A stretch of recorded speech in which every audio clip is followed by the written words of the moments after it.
we'll discuss about testing conventional applications. The goal of testing is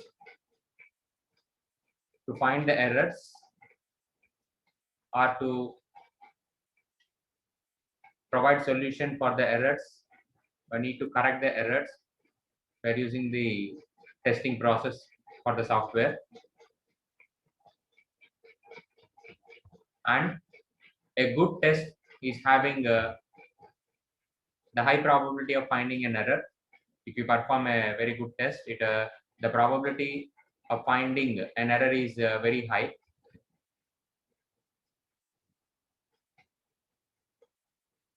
Then according to testability, that means according to James Bash, so testability is going to provide the definition like, so it is simply how easily a computer program can be tested. We can define testability as how easily a computer program can be tested. Nothing but a software can be tested. That means I need to test the software very easily for finding an errors and for correcting the errors. And we have certain characteristics if you want to go for testing the software. So one of the most important characteristic is operability. So it discuss about the better it works, the more efficiently it can be tested. That means if the software is working properly and if the software is working in a better way, so we can effectively test the software. For example, if you take the Gmail web page, so that might be a application which will be run with the help of the browser. That means the Gmail web application will be run in the browser application. So if you see the browser application, it is a software where it contains some set of programs. So if the browser is unable to open the Gmail web page, or if the browser is not efficiently working, then we cannot able to test it more effectively. That means if the browser is working in a better way, then we can test the browser in an efficient manner. And if a system is designed and implemented with some quality in mind, relatively we can observe only very few bugs, so which may block the execution of the test, so which will allow testing to progress without any problem. That means if the design is somewhat qualitative, if the design is very qualitative, that means the developers that means the software designers who is going to design the application, if they design by keeping quality in mind, then we can see very few bugs which may block the execution of the test. So that means those few bugs will not disturb the program execution. It will allow the testing process to progress without any problems. And the next one is observability. That is another important characteristic. So here we need to know what is observability. The name itself tells that we need to observe something, what you are doing. So in the same way, in terms of testing, we can say what you see is what you test.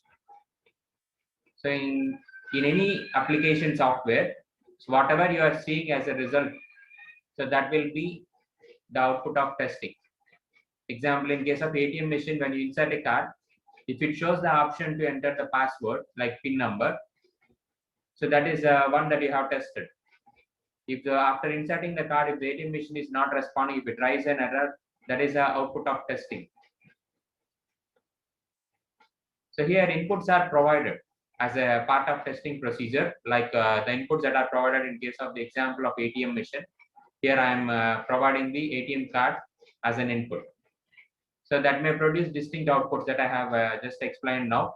Like if the machine is working properly, then it shows a PIN number after inserting the ATM card into the machine.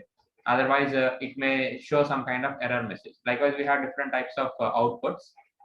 And the system states and variables are also visible.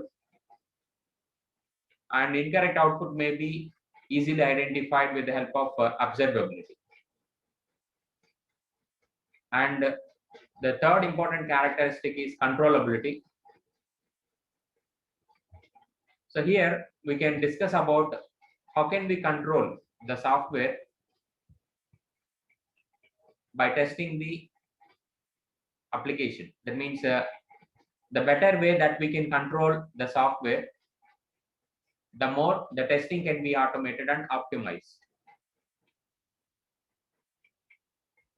That means we have all possible outputs which can be generated through some combination of input and input output formats. So which are consistent and structured. So that means we need to control the software in such a way that we need to optimize the testing process with the help of this controllability characteristics of the software testability. And the next important characteristic is decomposability.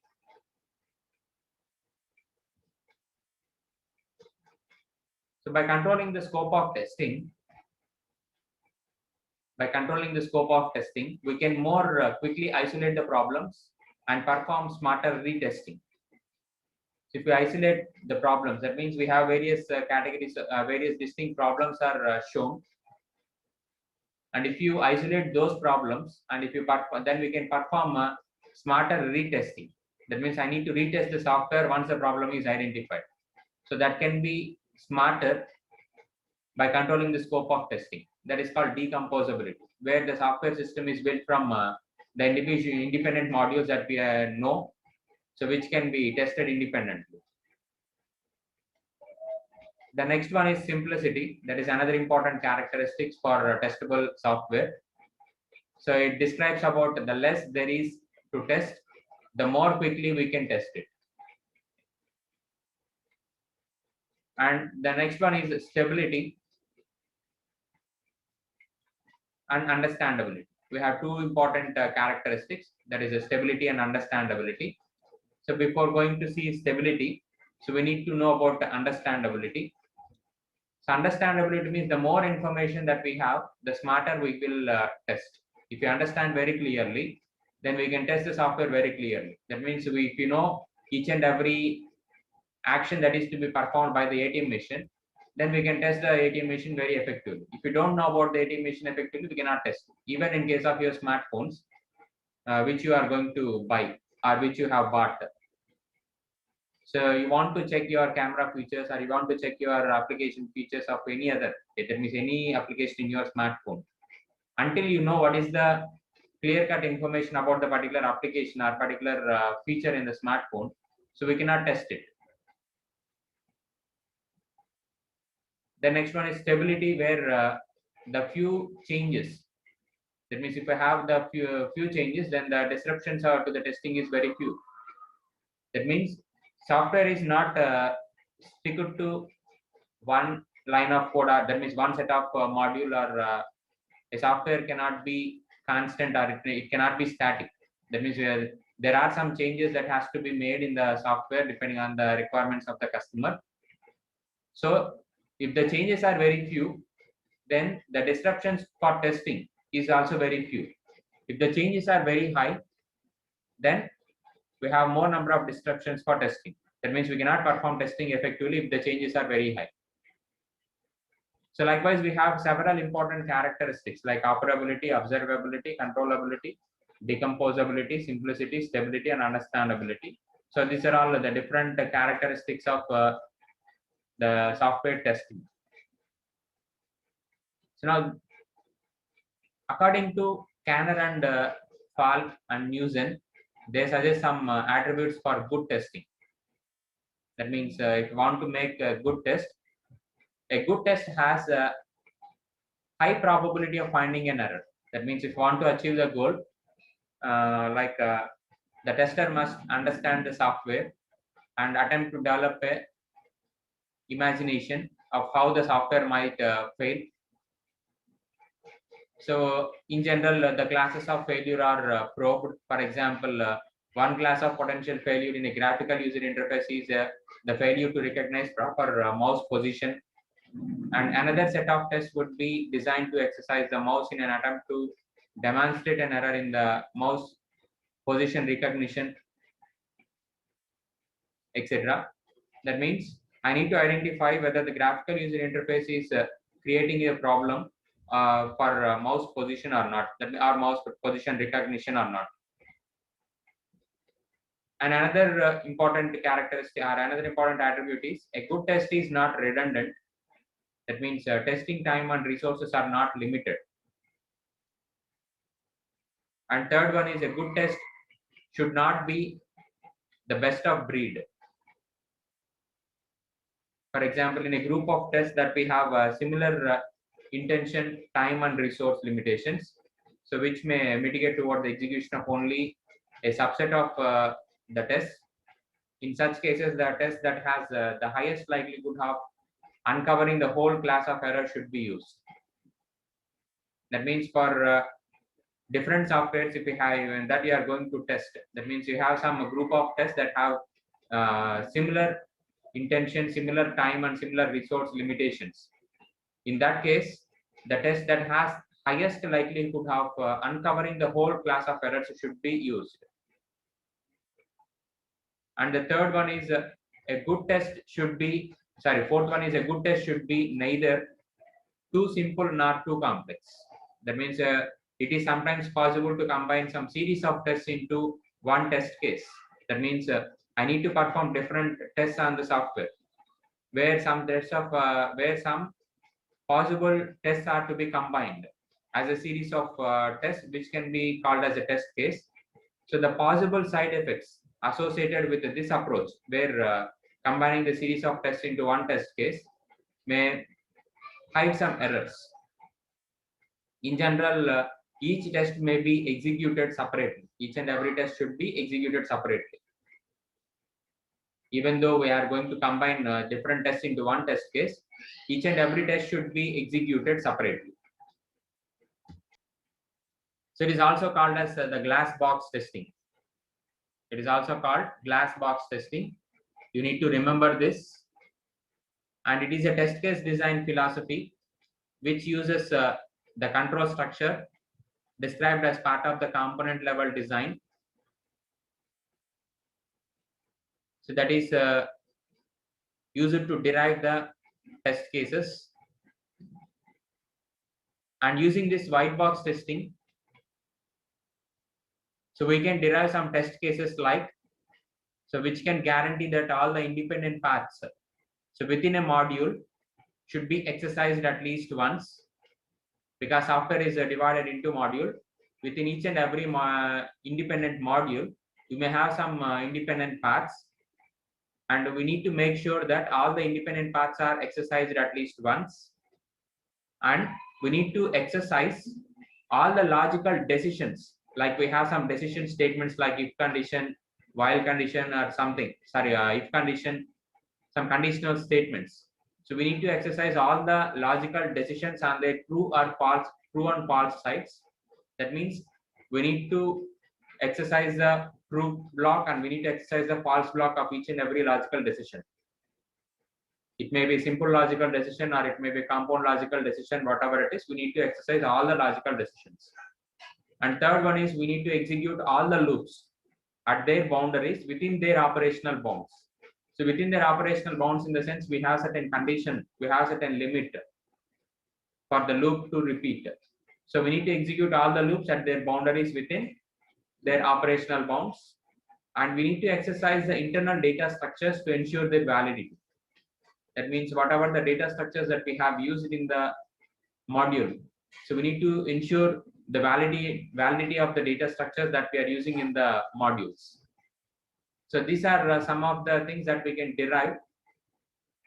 That is, these are some of the test cases that we can derive using the white box testing methods. So now we'll see the basis path testing mechanism in this is another topic. So which is a white box testing technique. So this enables the test case designer, which enables the test case designer to derive the logical complexity measure of the procedural design and to use that measure as a guide for defining a basic set of execution paths. It is the white box testing, which enables the test case designer to derive some logical complexity measure for procedural design, and the logical complexity measure which we have derived can be used as a guide for defining the basis set for execution paths. And the test cases derived for exercising the basis set are guaranteed to execute every statement in the program at least one time during the testing. That means we need to derive the test cases based on the logical complexity measure, so which is going to define the basis set of execution paths, and the test cases that are derived should make sure that every statement in the program can be executed at least once during the testing time. And before we consider the basis path method, so we need to know what are the simple notations of representation for a control flow, so which is called as a flow graph. So what is a flow graph? So with the help of this flow graph, I can depict the logical control flow using the notations which I am going to illustrate now in the figure. Like we have a sequence notation, if notation, similarly while, until, and switch case. Where in this diagram, each and every circle is going to represent one or more statements. That is the non-branching PDL statements are source code statements. So in this flow graph, we are going to use this kind of notations like sequence, if, while, until, and case. So with the help of this flow graph, we can depict the logical control flow using these notations. So you have to remember clearly the flow graph is used to represent the logical control flow using the notations that we have shown in the screen. So this is an example of the flow graph notation, where in the left hand side, that is the figure A represents the flow chart and figure B represents the flow graph.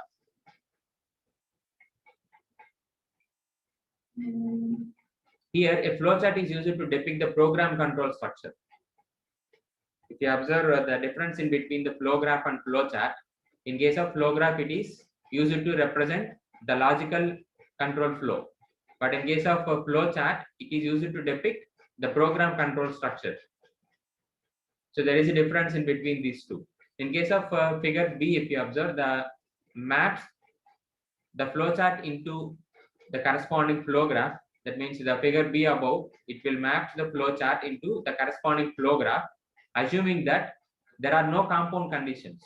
That means here I have some flow chart where I have some conditional statement 1, then some executable statements 2, again I have some conditional statements 3, then 4 and 5 are executable statements, and 7 and 8 are also executable, and 6 is some conditional statement.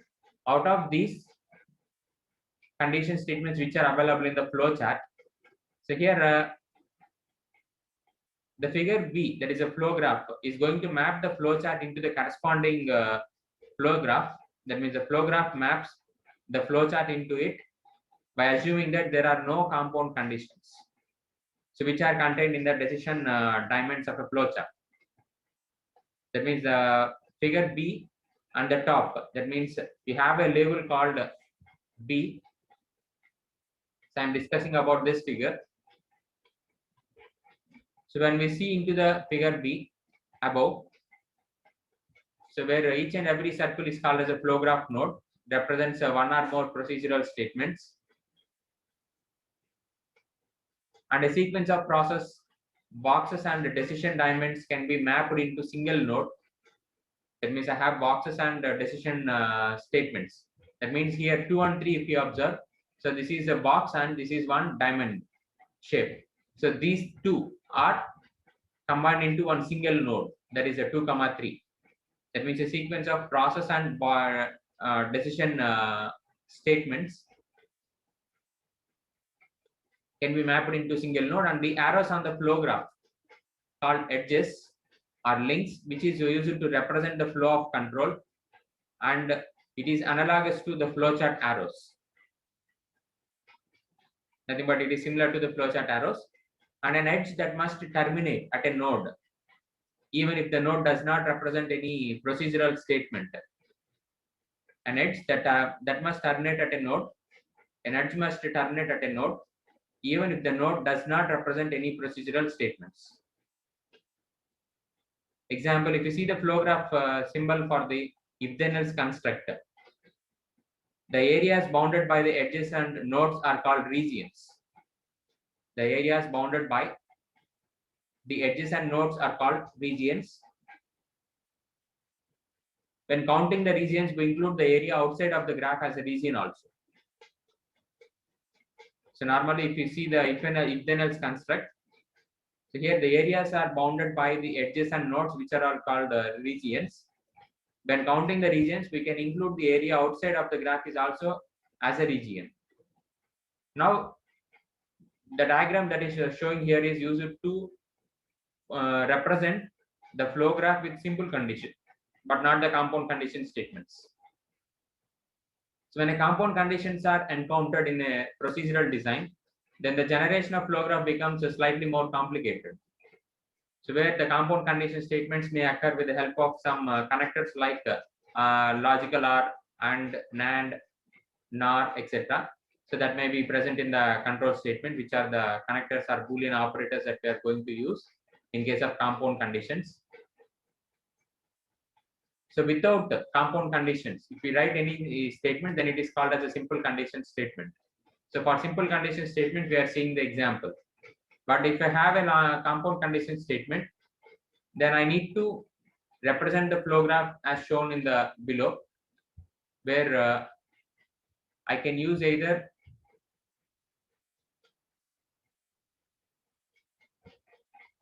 the program design language segment.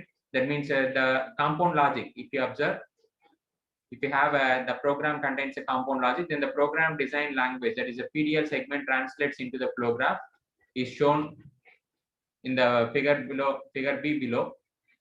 So we need to note that the separate node is created for each and every node of the conditions.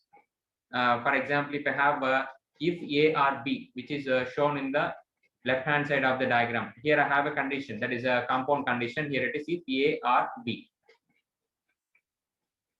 But in case of simple condition, here I can take an example as if A. If A, that is a simple condition. That means if A contains some value, then we can say it is a simple condition. But I need to check here if A or B. In that case, it is a compound condition statement.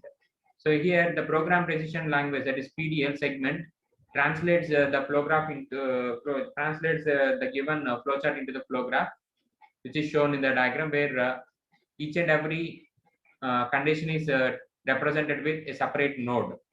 So that means A is one node and B is another node, and the resulting statements after, if A is satisfied, then I need to execute some statements, that is X. So that is another node. So likewise, each and every node that contains a condition, it is called as a predicate node. So, and it is characterized by two or more edges emanating from it. That means in the predicate node, if you see, I have two or more edges. That means I have two edges for this predicate node. Similarly, for this, I have two edges for this predicate node. It may contain minimum two or more number of edges that may emanating from it or that may come from it. So this is a kind of the flow graph where I'm going to use compound logic. So you need to understand that. So whether your program contains any compound logical statements or simple, compound conditional statements or simple condition statements. So if you have simple condition statements, then you have to use the figure 1, that is this one. If you have the compound logical statement, then you have to follow so this kind of notation, where each and every condition is treated to be represented to be one node. But in the simple condition statement, if you observe the rectangle box and the condition, that is the executable statement and the condition are to be placed together in one node. So you have to understand 2 and 3 means after the first condition is satisfied, it is going to execute the second block of statements. And when the second block of statement is executed, it is going to execute 3 once it is completed. Then it is going to execute 6 and 4. So when it is executing 4 and 5, it is a different scenario. It is 4 and 5 are executed under the condition 3 if it is satisfied. And if it is not satisfied, then it has to go for 6, where it is going to check this. So likewise, we have some statements, and if these 7 and 8 are executed, that means either 7 is executed or 8 is executed, it is going to execute. That means once it is completed, it go back to the first condition. So that will be shown in the flow chart, flow graph.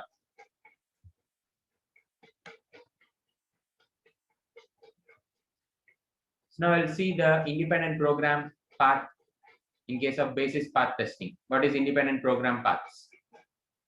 So it is any path through the program, so that introduces at least one new set of processing statements or conditions.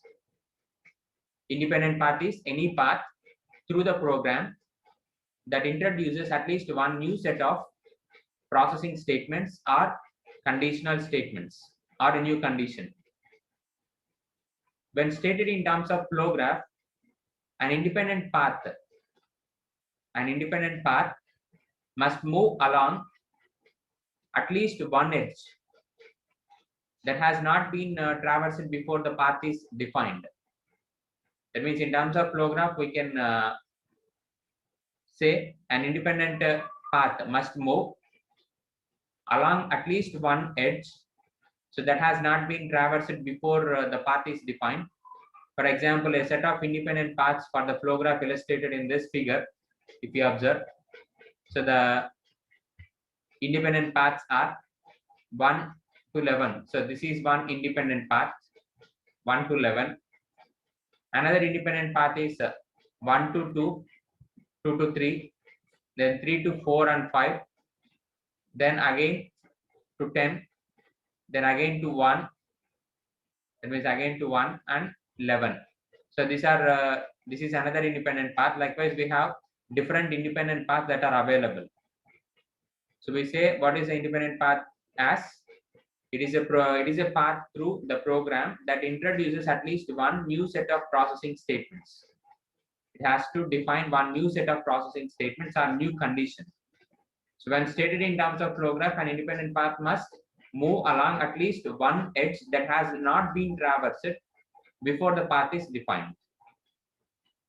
And we have another new path that we can introduce that introduces a new edge.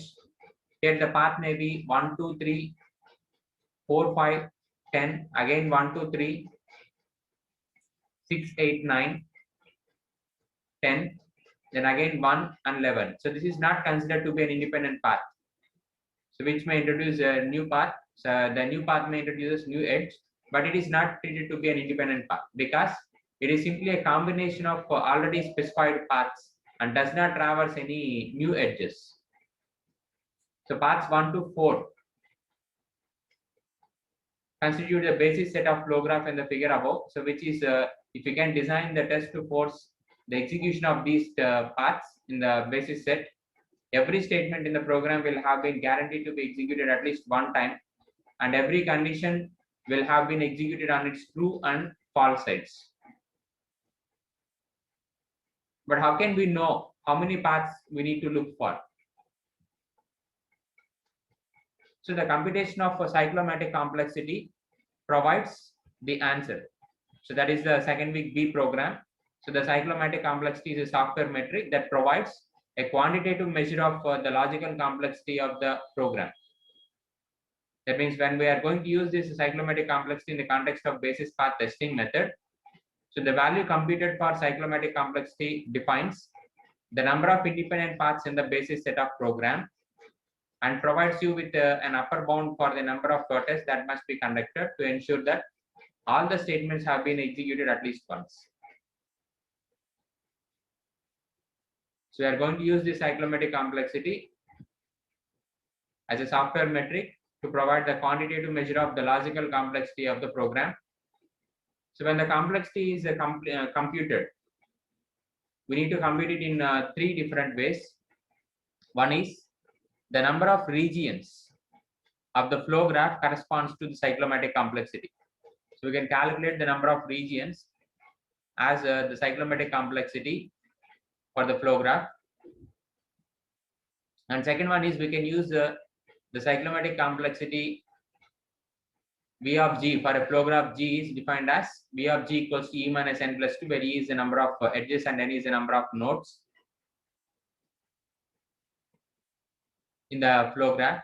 And the cyclomatic complexity V of G for a flow graph G is defined as V of G equals to P minus 1, sorry, P plus 1, where P is the number of predicate nodes so that are contained in the flow graph G. For example, in the above diagram, we have 4 regions: region 1, region 2, 3, and the outer region, that is region 4. So that is the cyclomatic complexity of this particular flow graph. Or we can also take the number of nodes are 9.